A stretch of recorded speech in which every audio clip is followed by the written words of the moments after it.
Welcome everyone. Communication skills for customer service professional. This is what we will be talking in today's video, as in these skills that is required for a service provider. So what is communication? Customer service requires the ability to communicate effectively, fluently. Frequently, individual thinks that they are communicating, but essentially they are not. The elements of understanding may not take place. You are just repeating the things that have been stated or been memorized from your memory or from the standard operating procedures as what needs to be done. Be empathetic to the customer. That is what I am suggesting. Customer service provider must develop their communication skills so that they are proficient in every methods of communication. Customer service is just not interaction or being present in front of the customers or at the requirement of the customer, then giving standard answers to them. Be empathetic, ensure what they are requiring, and be a little show a little bit of an emotion of your face on your face, and that will do miracles. Believe me or not, the process in which information, ideas, understanding shared between two or more people is what communication is all about. It between two or more people, sharing of ideas, understanding, that is what this communication is all about. It so let us try to build customer intelligence. One way to develop a more intimate understanding of customer is to build customer intelligence. Customer intelligence is a process of gathering information, building a historical databases, and developing an understanding of current potential and lapsed customer, as in what needs to be done. Remember, customer intelligence is a process of gathering information, building a historical databases, developing an understanding of the current, potential, and lapsed customer. Believe me or not, even the lapsed customer can be made into a active customer. Pursuing those databases is what is very important. So that is what intelligence is all about. It customers are actively participating in providing every of this information. So try to build some sense of market intelligence. In this case, as customer intelligence is all about it. Look at the profile of the customers, how engaging are they, what are the worth of businesses that they do or bring for the companies altogether. Try to gather them and segment those customers accordingly. So what are we talking about? See, there are credit cards. Probably this is a combo offers, combo branding of one of that of British Airways along with Visa. Now, what are we looking into it? This means this particular customer is a frequent flyer looking at air miles, and then we have other loyalty cards that goes around it. We have the facilities to check in and probably with the GPS navigators. So many tools are available and you're looking into it. We have a proximity enclosures, allowances, the mails, and so on and so forth. And this is what we are looking forward to it. So building customer intelligence can enhance the possibility of improving relationship marketing. Very vital. Relationship marketing is the process of cultivating a lasting and eventually a very beneficial connection between not between the customers and the company alike. Now, this is what we are talking about. It is a win-win situation not only for the company, but it helps enhances the customers experiences also. More businesses have considerable amount of information about their customers at their disposal, as the case might be.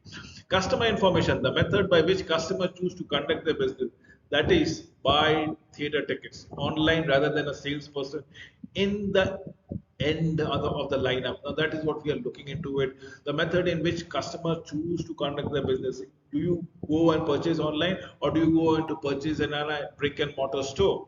What are we looking into it? Do you dine out or do you prefer takeaways? This is what we are talking about. Which part of the day you are looking to go around it? Which part of the week do you usually go around it? Or even for that matter, month. The depth of that expectation, the purchase pattern, and the level of interaction is what you need to filter out and filter the noise around and come to the core customers, which can build or bring good amount of business to you. Methods of communicating is listening. First and foremost is listening. The ability to listen and understand. Do not hear and repeat your standard answers. Then is something called writing, communicating by using of written word, so that one can understand the intended messages. Remember, if I say something, I can always retrace those words or manipulate those words to my suitability. But if I have written it down, It is written and a proof has been taken. So you need to understand there can be no changes in and around it. So listening skill, writing skill, then comes talking skill, using words, using terminologies, using your vocabulary power that others can comprehend. Remember, we are talking when we are talking about listening or we are talking, it is our tone that counts, it is the attitude that counts, it's the volume that I place around it, and the vocabulary, or should I say the word choice.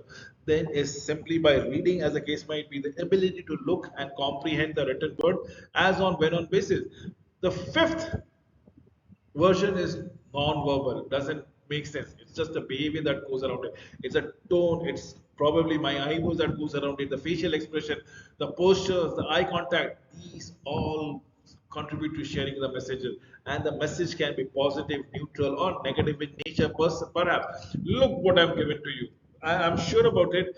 When you see in this slide, you can very well say what has happened with everyone of them. You have a delighted a person or a child who is delighted, two persons probably are anger or not talking to each other at all, a person who is in deep into thoughts, and person who have lost the game altogether, is being depressed, is being given up.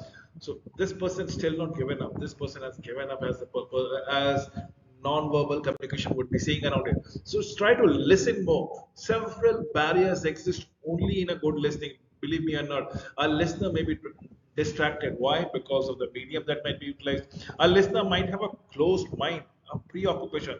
Right now, you might be watching my video, but probably somebody is bothering you back door, or some thoughts might be occurring in your mind.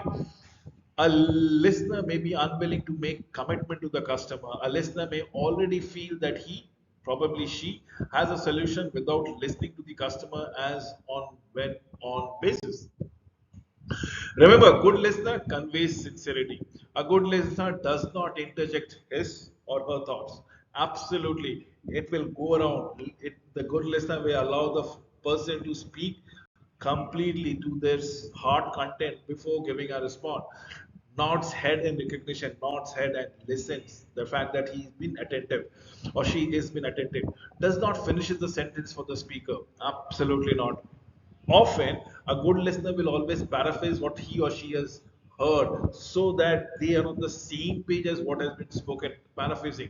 Lean towards the speaker, probably not stockish, share positive comments as in the attributes, shows a good eye contact, is aware of his or her body languages as and when on basis.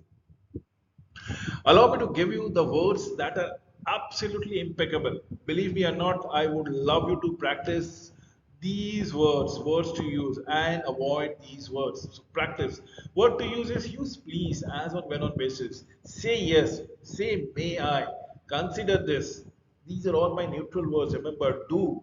Let us negotiate. Will you? Thank you. Yeah, us, as in both of us, appreciate, can, opportunity, challenge, regret, whatever has gone wrong.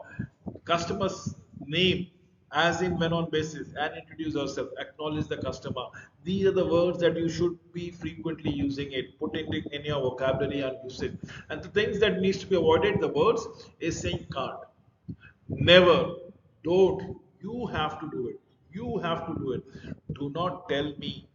Won't. Not our policy. Not my job. Profanity. Vulgarity. Problem. Sorry. Love. Honey. Absolutely no. I don't know. And probably hang in for a second and drop it. These are the words you should always avoid and never bring it into your discussions altogether. With this, I come to an end of this particular videos on communication for customer service from professional.